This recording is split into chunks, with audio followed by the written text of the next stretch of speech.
Well, good morning, good evening, good afternoon, wherever you are in the world. Welcome to our latest webcast. It's a fireside chat, and this is about the Chief Information Security Officer's role in driving transformation and continuous improvement in our businesses, which is something we're all very closely aligned to. My name's Dan French. I'm your host today. I just want to introduce this concept, and I know you've seen the link here, but when we talk about the Chief Information Security Officer, we often wonder whether it's the person looking after the padlock to the information and technologies we have in the organization. Is it some big, techno strategy role? Is it maybe more of a consultative role? Or is it really about risk management, balancing of opportunity and threat? And I think this very question is one of the things we want to answer today. So that's kind of an important point. And I think, like a lot of things, and if you've seen any of my talks before, you'll see that I'm kind of fascinated by these kind of cognitive biases.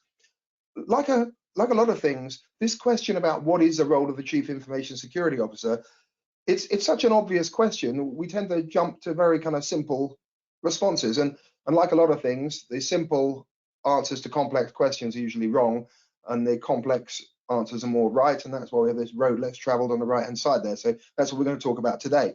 But we're all in the middle in our organizations of driving massive change, not just through the whole pandemic, but we're all busy trying to integrate end-to-end processes, drive better customer experience, really, transform the way we operate. And it's easy to believe that's all about the technology, whether it's AI or Internet of Things or whatever. It's all about these technologies we're trying to integrate and connect. But the truth is rather more sanguine, in that at one level, nothing's changed, in that it's all about people in our organization and beyond, operating in processes, supported by technology and integrated by technology, and with a great dependence on data. And a lot of the change and transformation we're enabling now is very much about driving and creating valuable data from processes, as well as integrating with technology. So that's an important thing to bear in mind, and we're going to touch on that today. And when you look at these changes and the role of the Chief Information Security Officer, and what does this person actually do in enabling all of this, we've got to look and say, how do we really get to excellence in our businesses? And it's the ability to be agile, it's the ability to be swift, it's the ability to have vision, it's the ability to execute, but it's also the ability to control our environment, because an uncontrolled environment is just chaos, as we know. So this dialing up to excellence is a really kind of interesting topic, and it's problematic. As I say, it's not one of those questions with an easy answer. So I'm very pleased today to welcome Jorge Torres, who's the former Chief Information Security Officer at UNICEF. I've known Jorge for over 10 years, so welcome, Jorge. Thanks for joining us and sharing your experiences. Thank you very much, Dan. Again, want to thank you for bringing me into this session to discuss something that is very near and dear to me, and I'd like to think that I have a little bit of experience around this. I think you've got a whole lot of experience already. So I started my journey roughly about 28 years ago. And my first real dive into a chief security officer, chief information security officer role was with a company at the time that was called Waterhouse Investor Services, which eventually became TD Waterhouse. Then it became TD, I believe it became TD Ameritrade. So I was fortunate enough to start the security practice there. The organization was roughly about 1,300 or so staff within the United States. And I was given the position as a result of an audit. So the executive vice president came into my office and said, "Well, George, congratulations for joining us. You're now the first chief security officer for Waterhouse Investor Services. Here's your first task." And he proceeded to give me a very thick audit finding that I needed to address. Fast forward into that, in that career, I was fortunate enough to develop a team. We started with obviously the audit findings, et cetera, which to me now translates to compliance, et cetera. But I was fortunate enough to develop the practice where we provided several professional services within the organization. We had forensics and investigations, we had systems access, security operations, security architecture, security attack and penetration teams, policy development, standards development, business continuity management, to name a few. It was a very interesting journey. I enjoyed it. It wasn't without its challenges. When I left the organization, the team consisted of roughly about 13 security practitioners. From there, I went over to UNICEF, where I became UNICEF's first Chief Information Security Officer, what we would call that in the UN lingo. I was called the Chief of IT Security. Note, IT Security.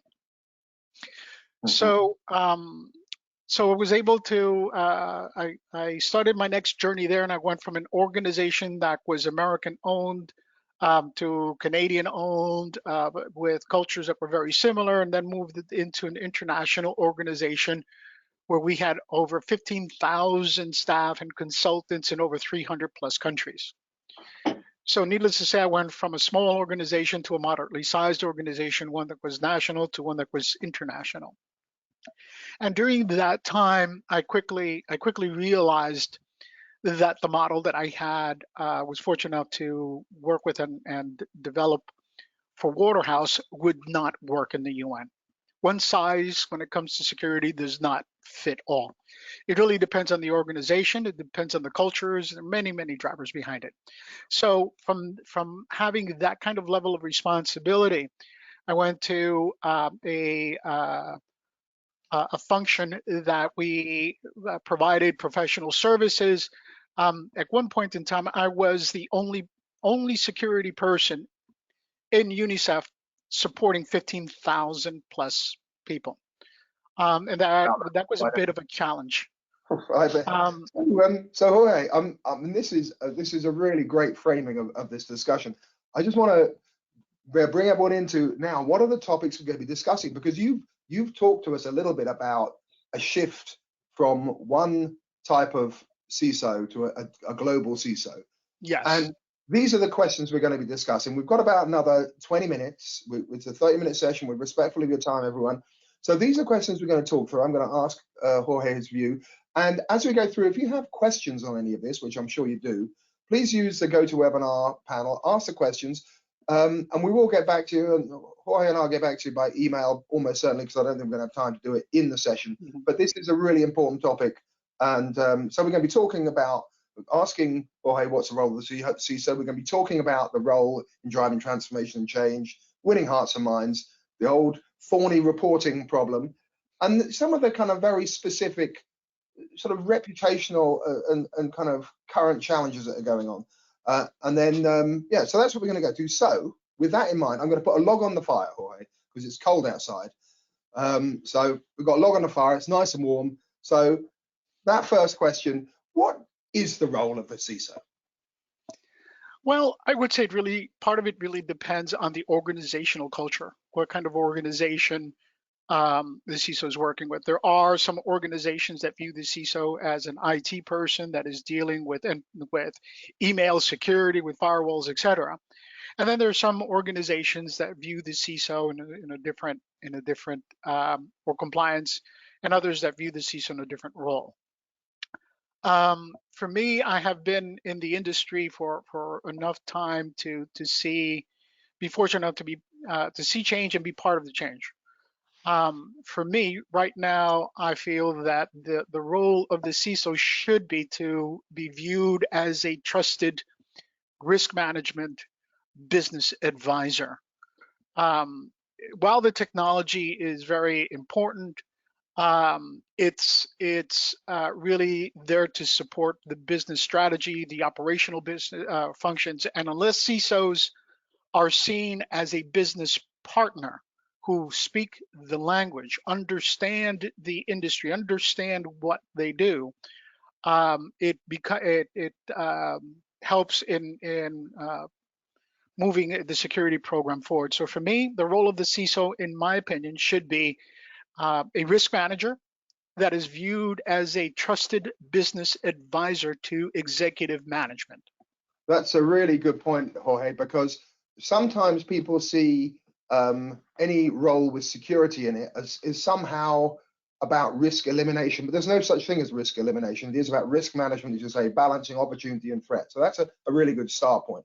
So talk to us a little bit about what's in your experience as the role of the Chief Information Security Officer in driving business transformation and change. You know, in organizations you've worked in, there's tremendous change. And how does that play out? What's the role?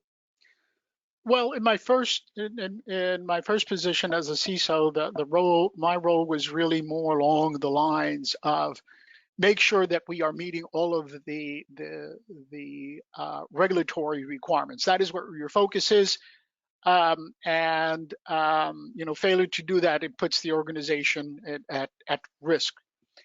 And then moving from that and going over to UNICEF, and then I kind of see there was the other side of the coin where I feel that the role of the CISO should be to help develop obviously a security strategy for the organization that is in place to support organizational strategies. So obviously the organization has business strategies. Those business strategies drive technical strategies. Those and all of these these two pieces. The role of the CISO is to ensure that the program should link into these.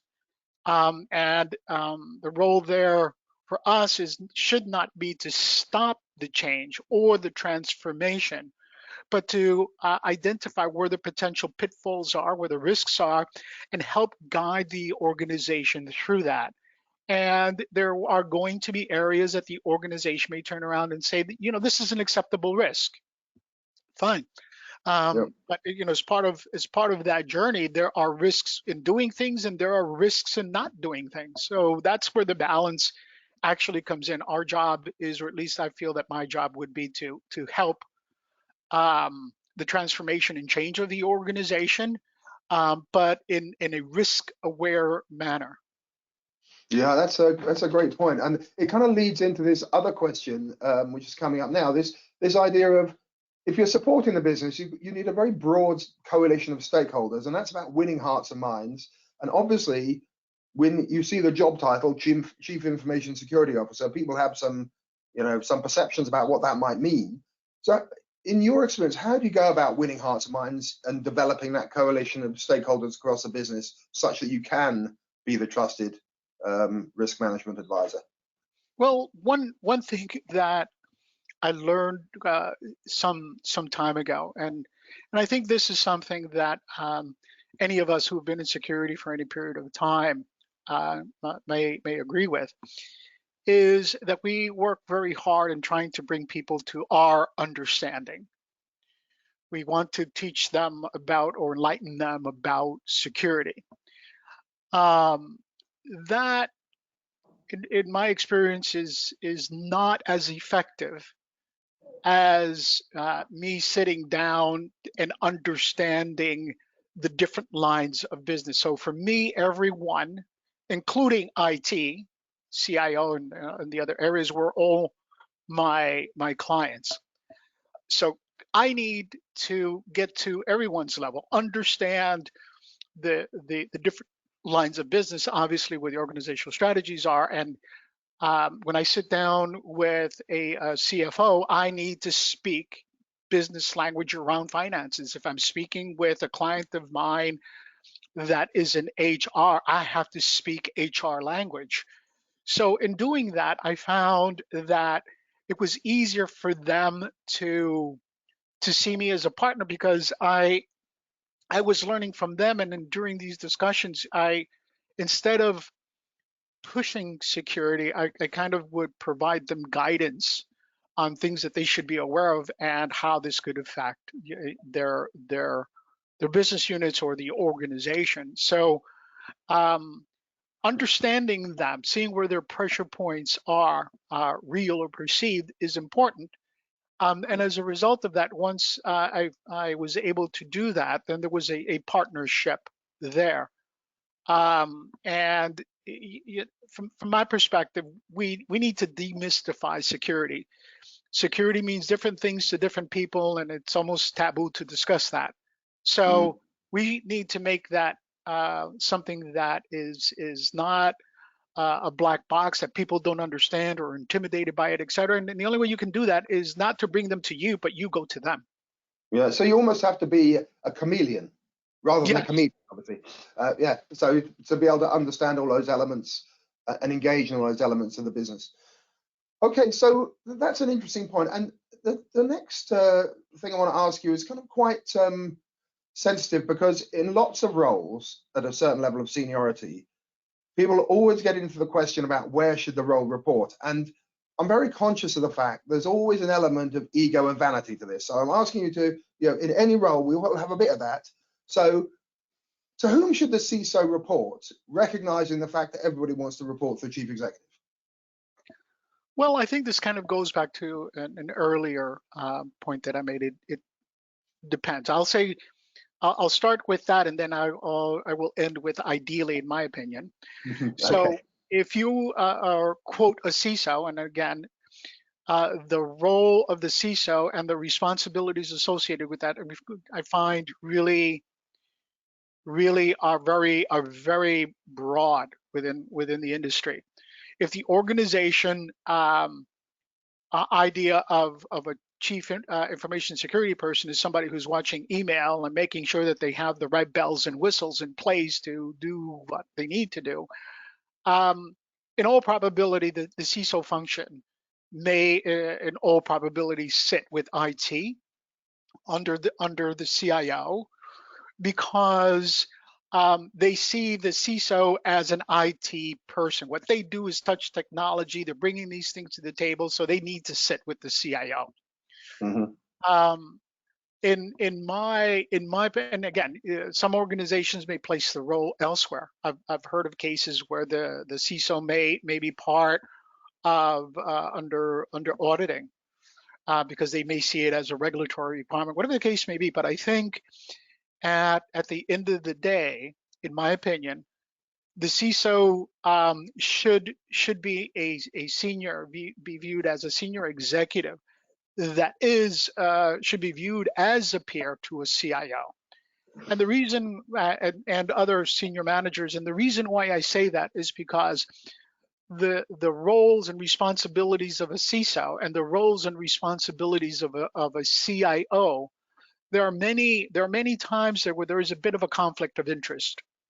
And then when we start to look at funding, if the funding goes to the CIO, then depending on where the CIO's areas of focus are going to be, it does affect the budget for security. And I guess Now, the other thing is that if the CISO is to be the risk management, the information risk management business partner, yes, then it ought to be yes, peers with the other risk management executives in the organization, I guess. absolutely, absolutely. One of the things that I did at UNICEF, I made it a point to partner with other risk areas. So I partnered with the Enterprise Risk Management Office. I partnered with the Business Continuity Management Office, as well as some other business partners. But I think at the end of the day, risk management, when you look at information risks affect enterprise risk, and vice Yeah, versa. Business absolutely. continuity management, in many cases, many organizations will say, well, fine, we have a disaster, we need to do this, we need to recover quickly, and security goes by the wayside. Yeah, That okay. opens up the door for significant breaches. So for me, having these areas where we are linked together, risk management is brought at a higher level to senior management, to board levels, so that the organization can see us as risk managers and partners in maintaining organizational agility. Yeah, Yeah. I'm with you. So I'm conscious that I've got to put another log on the fire, and I've got 3 more questions for you. So that is All right. great. So I hope it's feeling warm enough for you, everyone. It's really chucking out some heat now. So as a CISO, and I'm sure you get this a lot, so we see everywhere that there's this trend towards cloud first applications and services, and everyone's talking about cloud first, and that's a good thing apparently. How does all that trend and that drive, how does that impact the Chief Information Security Officer, and does it help or hinder your role? Well, I think this is an easy one for me to go into a rabbit hole, so I will try to keep it at a very high level and show at least give you or I have seen this. Now, moving towards the cloud brings many challenges, but also brings many opportunities to CISOs. So if an organization decides to move into the cloud, and they choose the right cloud providers, and I put that in quotes, like the big one, I'm going to say like the Microsoft, the Azures, the Rackspaces, those. These organizations invest a significant amount of money to make sure that their clouds are secure. If they are not secure, it hurts their bottom line. Now, but by doing that, they have to get certain certifications. So those certifications, any organization that moves into that space already inherits many of the security controls that they may or may not have. So there is a good opportunity to increase the security posture of the organization without investing significant capital. It also does, in an area with some of the challenges that I have seen is many organizations feel, well, this goes into the cloud, our hands are off. No, that's not really the case. Transferring where the data is and who is quote, protecting it does not release responsibilities from the organizations. And depending on the cloud models that are adopted, there are certain roles and responsibilities that sit with the cloud provider, and there are certain that sit with the client. And these are things that people should be aware of. Yeah. Does that mean more work? Yes, but at the end of the day, the number of controls that you would implement would be less because they are implementing many of them. And it also does, in my opinion, improve your business continuity posture, because now you don't have multiple data centers that you have to invest capital in, et cetera. So for me, there are some challenges and there are opportunities. And I use that as, in my particular case, I use that as a mechanism to further my security program. Right. So it's definitely about avoiding abdication. That's what it sounds like. Yes, You mustn't absolutely. abdicate responsibility. You've got to recognize, still have a responsibility, and you've got to understand the nature of the players. Yes. Okay, that is really good advice. So thank you for that.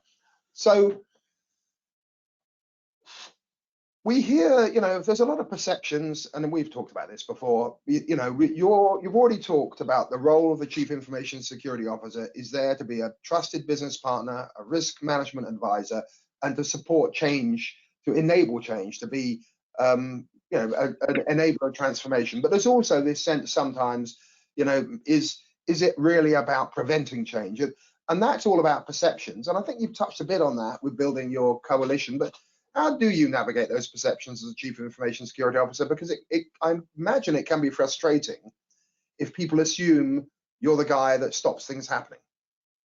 Yes, and I think again it kind of goes back to where the CISO is positioned, how they view themselves.